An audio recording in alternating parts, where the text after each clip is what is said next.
Assalamualaikum warahmatullahi wabarakatuh. Selamat siang. Perkenalkan, nama saya Maya Rahayu dari Universitas Bina Bangsa. Nah, di sini saya akan sedikit memaparkan tentang strategi pembelajaran dan motivasi belajar. Untuk materi yang pertama, saya akan memaparkan tentang strategi pembelajaran. Sebelum itu, kita harus mengetahui apa itu strategi. Nah, strategi itu merupakan pendekatan secara keseluruhan yang berkaitan dengan pelaksanaan, perencanaan, hingga eksekusi dari suatu kegiatan. Untuk pembelajaran sendiri itu merupakan proses interaksi pendidik dengan peserta didik. Di sini antara dosen dengan mahasiswa dan sumber belajar pada suatu lingkungan belajar. Jadi untuk strategi pembelajaran itu sendiri merupakan gabungan dari beberapa rangkaian kegiatan, dimulai dari cara mengorganisasikan materi yang disampaikan pada peserta didik untuk proses pembelajaran dalam mencapai suatu tujuan yang telah ditentukan. Nah, untuk strategi pembelajaran ini memiliki beberapa urgensi. Di antaranya, yang pertama, memberikan rumusan acuan kegiatan pembelajaran. Yang kedua, mencapai tujuan pembelajaran. Yang ketiga, untuk menarik minat belajar dari peserta didik atau dari mahasiswa. Yang keempat, memotivasi dan mengarahkan peserta didik, gitu ya. Nah, di sini terdapat beberapa macam strategi pembelajaran. Yang akan saya jelaskan ada 5 strategi pembelajaran. Yang pertama, strategi pembelajaran inquiry atau sering disingkat SPI ya. Nah, SPI ini menekankan pada proses berpikir kritis. Jadi di sini mahasiswa diminta untuk berpikir kritis ya melalui diskusi dan tanya jawab. Nah, seperti itu. Untuk yang kedua, untuk strategi yang kedua, strategi pembelajaran ekspositori atau SPE. Nah, SPE ini menekankan pada pemberian pengetahuan secara lisan maupun secara verbal dari pendidik ke peserta didik, gitu ya. Jadi kalau untuk ekspositori itu pemberian pengetahuan. Jadi pendidik yang lebih aktif seperti itu. Yang ketiga, strategi pembelajaran berbasis masalah atau SPBM. Nah, SPBM ini menekankan pada proses pemecahan masalah.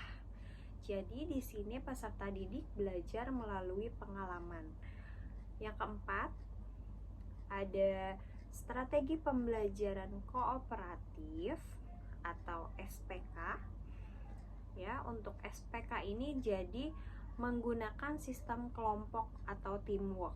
Jadi dibentuk kelompok-kelompok kecil dalam suatu kelas ya. Kemudian dilakukan diskusi. Nah, penilaiannya ini dilakukan dengan cara memberikan reward pada kelompok yang aktif gitu ya. Jadi kelompok yang lebih aktif daripada kelompok yang lainnya itu nantinya akan diberi reward, bisa dalam bentuk penilaian, bisa dalam bentuk hadiah, seperti itu.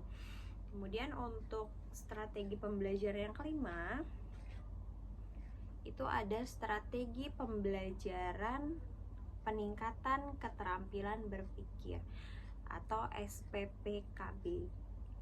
Nah, untuk SPPKB ini lebih mengutamakan pada kemampuan berpikir dari mahasiswa.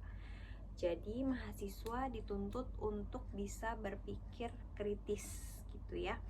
Nah, di mana mahasiswa ini atau peserta didik jadi dapat menemukan konsep sendiri. Jadi tadi ada 5 strategi pembelajaran ya, ada strategi pembelajaran inquiry, strategi pembelajaran ekspositori, kemudian yang ketiga strategi pembelajaran berbasis masalah, yang keempat strategi pembelajaran kooperatif, dan yang kelima strategi pembelajaran peningkatan keterampilan berpikir. Baik, kita lanjut ke pendekatan pembelajaran. Nah, ada yang namanya pendekatan pembelajaran. Apa itu pendekatan pembelajaran? Pendekatan pembelajaran itu merupakan cara pandang pendidik dan peserta didik terhadap suatu pembelajaran untuk tujuan tertentu, ya. Kemudian ada model pembelajaran. Nah, di mana model pembelajaran ini jadi merupakan gambaran pembelajaran dengan sintak-sintak atau dengan langkah-langkah. Jadi di model pembelajaran ini terdapat langkah-langkah. Contohnya misalnya model pembelajaran kooperatif seperti itu, ya.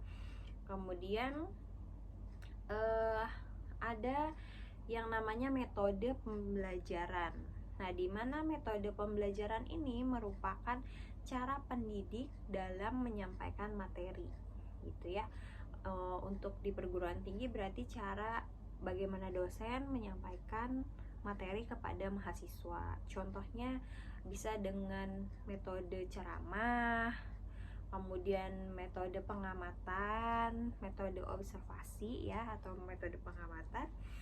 Nah, itu contoh dari metode pembelajaran.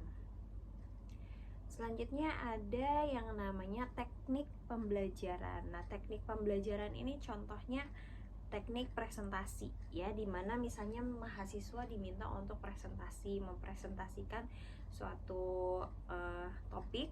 Nah, itu merupakan teknik pembelajaran, ya. Lanjut, ada yang namanya taktik pembelajaran. Jadi ada teknik pembelajaran, ada taktik pembelajaran. Nah, untuk taktik pembelajaran ini merupakan gaya pendidik dalam mengajar.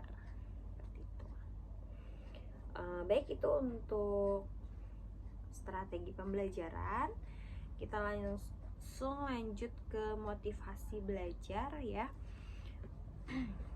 Motivasi belajar itu sendiri merupakan dorongan internal dan eksternal dengan memberikan semangat, kemudian bisa memberikan perhatian, ya, memberi semangat, perhatian, nah, dengan maksud untuk mendorong kemampuan seseorang dalam mencapai tujuan yang diinginkan, gitu.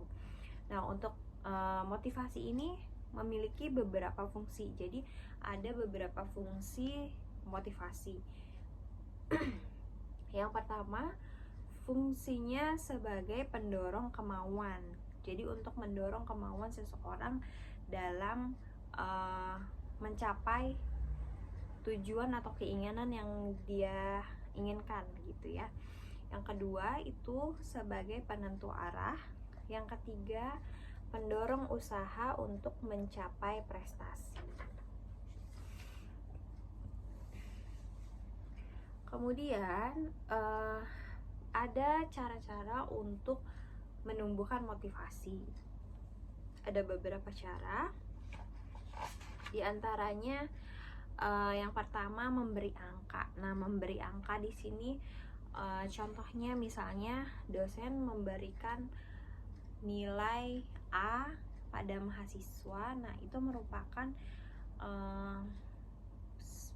merupakan bagian daripada motivasi juga. Jadi agar mahasiswa tersebut bisa mempertahankan prestasinya, dan agar mahasiswa lain yang mendapatkan nilai di bawah A ini bisa terpacu, ya, untuk mendapatkan nilai A seperti temannya. Jadi bisa dengan memberikan angka, yang pertama. Kemudian yang kedua, dengan memberikan hadiah atau dengan memberikan pujian, bisa seperti itu. Jadi ketika ada mahasiswa yang aktif, mungkin di kelas bisa diberikan pujian, gitu ya, atau diberikan nilai plus gitu. Kemudian yang ketiga, cara menumbuhkan motivasi yaitu dengan cara kompetisi, ya. Dengan kompetisi itu biasanya akan lebih mendorong seseorang untuk melakukan sesuatu hal gitu ya. Lanjut, ada beberapa strategi untuk merangsang minat maupun perhatian mahasiswa. Nah, yang pertama itu dengan cara metode penyampaian materi yang beragam.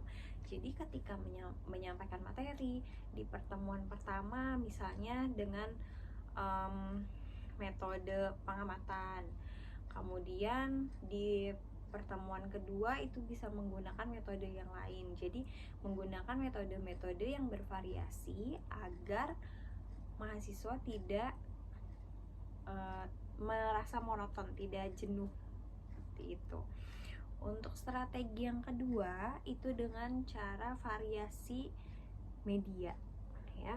Variasi media di sini jadi bisa dengan dosen itu menggunakan beberapa media pembelajaran gitu. Jadi tidak hanya menggunakan PowerPoint saja atau tidak menggunakan video saja, tapi bisa di mix. Mungkin pertemuan pertama bisa menggunakan media PowerPoint, pertemuan kedua dengan video, pertemuan ketiga misalnya bisa dengan aplikasi Kahoot ya. Jadi bisa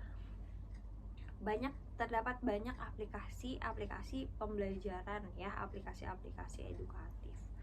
Yang ketiga, humor. Jadi supaya proses pembelajaran ketika di kelas ini tidak monoton, nah humor ini bisa digunakan, jadi bisa disisipkan ketika proses pembelajaran. Akan tetapi dilihat situasi atau kondisi dalam menyisipkan humor tersebut gitu ya. Untuk yang keempat itu mengaitkan peristiwa nyata, jadi dikaitkan dengan kehidupan sehari-hari. Misalnya memberikan contoh yang memang real gitu ya, yang sesuai dengan fakta, sesuai dengan kehidupan sehari-hari. Untuk yang kelima, strategi yang kelima yaitu teknik bertanya. Jadi dosen bisa memberikan kesempatan kepada mahasiswa untuk bertanya, atau apabila mahasiswanya pasif tidak ada yang bertanya, mungkin dosennya bisa dosennya yang bertanya kepada mahasiswa agar mahasiswa itu lebih aktif gitu di kelas. Mungkin hanya itu penjelasan dari saya tentang strategi pembelajaran dan motivasi belajar. Terima kasih. Wassalamualaikum warahmatullahi wabarakatuh.